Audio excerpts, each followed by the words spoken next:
Okay, update mga kabro. Yan, update po sa ating Skygo Boss 150. So, unti-unti nating gawin yung gusto nating gawin dito sa motor natin. Ayan. Okay. So, nakita nyo naman yung in-upload ko dati na Skygo Boss natin dito. Yung video natin nung nakaraan nung nandun tayo sa gilid ng kalsada. Yan, yung mga pinalitan natin. Sinabi ko lang yung mga pinalitan natin. Ito, handlebar, monobela. Dahil yung monobela nito dati is stainless na pag ganun, parang Harley Davidson. So, pinalitan natin siya ng ganito. Moto Tiger yung brand nito. Yan, Moto Tiger. Tapos, bar end, side mirror, nagpalit tayo. Medyo maliit nga lang siya mga bro. Pero maglalagay pa tayo ulit dito. Pag nag long ride tayo, maglalagay pa tayo ng extra side mirror. Yan. Tapos yung DIY na visor. Ayan, na PVC, made in PVC pipe. Yan. Nagre-reflect pa, nilagyan natin ng sticker mga bro. Reflectorize. Tapos nilagyan na rin natin ng sticker natin Kabro Mechanic. Nilagyan ko lang ng konting reflectorize para konting pang design pa niya. Yan. Tapos dito sa harapan, yung gulong natin, nagpalit tayo ng malaki, 4.10 by 18. At yung tapalodo natin, ginawan lang natin ng bracket. Yan.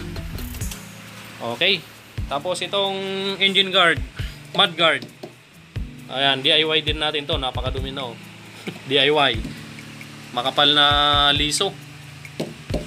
Yan. Ano pa ba? Wala na ba? Nagpalit na rin tayo ng karburador pang TMX 155. Oh, madumi na. Oh. Kailangan nang linisin mga kabro. Nagmo-moist. Okay. So ngayon, meron akong in-order sa Shopee pala mga bro. Yung saddle bag. Pangharapan. Ito siya. Yan, nakakabit na. Saddle bag. Dagdag forma sa mga classic bike natin. Ayun oh. So, nabili ko to sa Shopee, nasa 260 plus or 270 plus. Ayan, saktong-sakto. Dagdag forma. Ito pa pala mga bro, yung placer natin, pinalitan pala natin yan. Yan. O, testing natin yung placer natin. Wala akong mabiling orange dati, kaya kulay red yung nabili natin. Ayan o. Yan. Kulay red. Kabila. Yan. Pati dito sa likod nito mga bro, may umiilaw din eh. Yan o. Pag nag-flasher ka, may ilaw din ng kulay blue sa likod niya. Yan. Kulay red sa harap. May signal din sa likod. Kulay blue nga lang. Yan. Siyempre pati likod dyan mga bro. Yan. Kulay red. Okay. Yan, yung last na in-order natin ito, saddle bag. Okay naman, sulit na sulit. Tapos ngayon, gusto ko pang kwanto, parang nabababaan ako masyado sa bandang likuran. Yan, masyadong mababa. Lalo na kapag inangkasan ko na, hinangkasan na namin ni Mrs. Pag ginamit namin, masyado nang bumababa. Ayun o. Kaya, naisip ko, try ko munang lagyan ng shock lifter dito para tumas ng kaunti. Titignan natin kung babagay. Yan. Bumili ako ng shock lifter. Kaya lang, wala akong mabiling shock lifter na kulay black. Puro red, kulay blue. Yun ang available. Kaya ngayon, bumili na tayo ng kulay red. At pininturahan ko na lang ng yan, metallic black. Yung ginamit natin. Ito na siya. Medyo may kulay pula pa dun oh. Kulang pa sa pintura. Papatungan pa natin yan. Yan. Try natin, ikakabit natin to mamaya. Patuyuin lang natin. A few moments later. Okay, so tapos na natin na pinturahan yung ating shock lifter mga kabro. At naikabit na rin natin. Ayan oh. Yan. So bali naka-center stand na yan mga kabro. Tapos yung gulong nakadikit na mismo. Oh. Nakadikit na mismo sa sahig. So ganyan na siya kataas mga kabro. Tapos dito sa kanyang tapalodo yung sinabi ko is tinabas na lang natin hanggang dyan. Pinapayat natin mga kabro. Yan o. So papakita ko sa inyo yung nagtapasan natin. Ito. So ganyan siya kanina mga kabro. Yan, masyadong malapad. Ayan po yung itsura niya kanina. Tapos ngayon grinder lang natin to, naging ganyan na siya mga bro. Yan. Goods na goods. Mas pumorma siya mga kabro. Yan o, before. Ayan yung before niya mga kabro. At yan yung kanyang after. Mas pumorma, mas umangas mga kabro. Yung nga lang medyo madungrit yung ating motor, madumi. So okay na mga kabro, tapos na yung ating simpleng pag-upgrade sa ating Skygo Boss. Yan. Picture muna tayo mga kabro. Okay, good morning. So parang nakukulangan pa ako mga kabro doon sa konting upgrade natin sa Boss 150 natin. Nakita nyo naman yung mga pinalitan natin dito, in-upgrade natin. At dito sa tapalodo, yung latest na ginawa natin dito, yung tapalodo sa likod. Ito siya mga kabro. Latest na ginawa natin dito sa tapalodo sa likod. Ito yung tinabas natin. Dati yan, pag ganyan yan, malapad. Ngayon tinabas ko lang yan. Ngayon makikita natin yung gulong dito sa malayuan.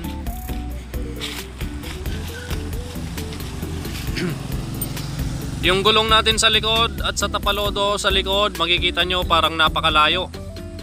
Okay, so dahil naglagay pa tayo ng extension sa shock sa likod, medyo umangat pa, tumaas.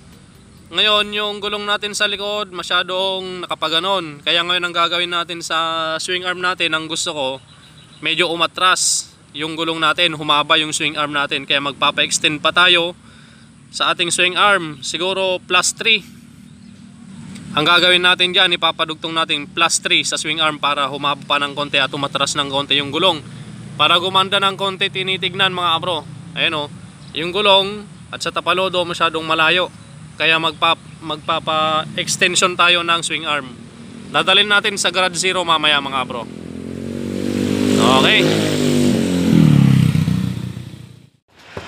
Okay. Dito na tayo sa Garage Zero mga kabro. Ayan o, Garage Zero. Ito na yung motor natin na boss. Papa-extend natin yung kanyang swing arm para umatras ng konti yung gulong. Ayan o.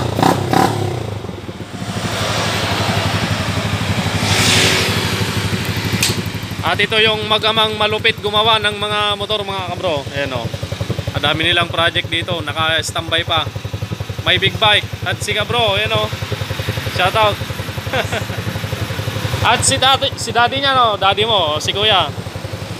Oh. Ano pangalan mo kuya? Dick. Ayan si kuya Dick. At yung anak niya Sa Garage Zero. Garage Zero. Ayan. Yung anak niyang poging-pogi. Anong pangalan mo bro? Dennis. Ayan.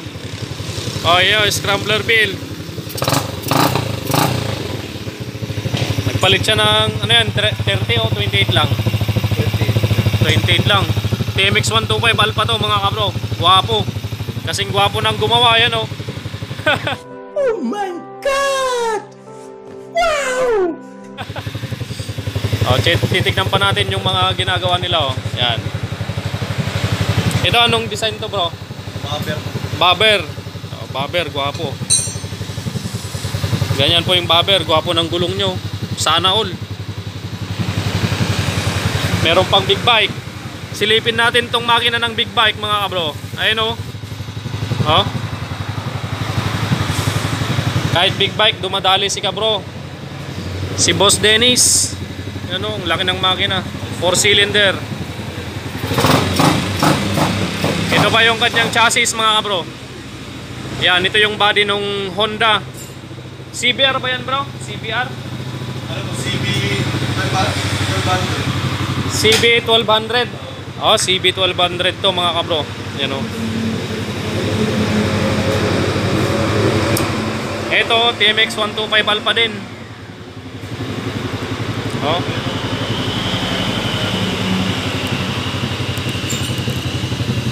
Garage Zero, kung gusto nyong magpagawa ng mga ganito mga bro, yung mga old stock na motor nyo, yung mga bulok, kagaya nito.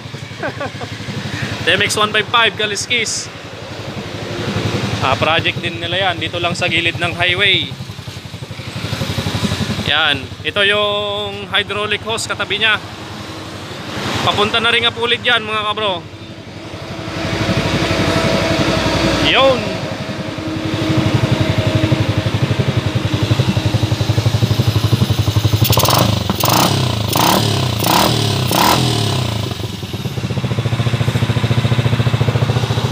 Okay, isa-isahin muna natin yung mga ginagawa nila mga kabro. Tapos yung motor natin, iiwan na natin yan. Bahala na si Kuya Dick at ni Boss Dennis. Papa-extend lang natin yung swing arm para humaba. Ayan si Boss 150. Shoutout Garage Zero Paniki ha. Yan o, puntahan nyo lang dito si Kabro Dennis at si Kuya Dick. Yan. Ito naman Supremo, ginagawa ni Kuya, nabaluktot yung dalawang shock. Ayan o. Wala na, nabaluktot. Ikaw na magpe-press nito Kuya. Papa-press na rin natin. Dalawa. na rin sir, diretso pa-build na rin siya. Ay, diretso na yan? Diretso build na. Kasi na-discuss siya, tapos pa-customize na rin. So, magkano naman yung kwan ninyo, bro, para may ideya yung mga manonood? Yung mga ano po, yung mga iba naman, okay lang na kung magkano yung budget nila, kung magkano yung abot sa budget nila, yun ang itatapatan natin. Ay, oo. Ito, nasa budget na mga 20, ganyan. Balik mo na siya mga rin, ilaw. You know? Depende pala sa kwan mga kabro, sa budget nyo, yung kayang budget nila, no? Hindi lahat, full bill. Oo. Pero yung ganitong klaseng build, magkano naman yung gastos nito? Minimum nila 35 po. 35. Oo. Ito, minimum 35. At 35k yung gastos mga kabro. Ganyan na siya kagwapo. Oo. Kapag gwapo yung gusto nyong mangyari. May isang taon na rin po. Ha? Ginawa namin to, isang Ito? taon na rin. Oo. Ito lang, may mga adjustment. May 1 year na rin pala to mga bro na ginawa nila. Pero running condition pa rin, makinis pa rin basta mahalaga yung may-ari, no bro. Oh, naka-extend din to. Kagaya nung Sky Go Boss natin, papa-extend natin para gumapo naman ng konti. Bro, iwan ko na lang, no. Thank you. Bayaran ko na. Hindi, sa pagbalik Kaya. na lang.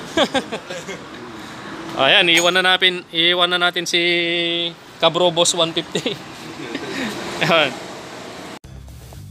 At dahil iiwanan na natin si Boss 150 dito sa Garage Zero mga kabro, ay maglalakad na lang ako pauwi, di bale malapit lang naman ang apulid dito. Yan. Okay, so abangan na lang ninyo mga bro yung susunod na video natin dito kay Boss 150 pag natapos na yung kanyang extended swing arm. Okay, alright.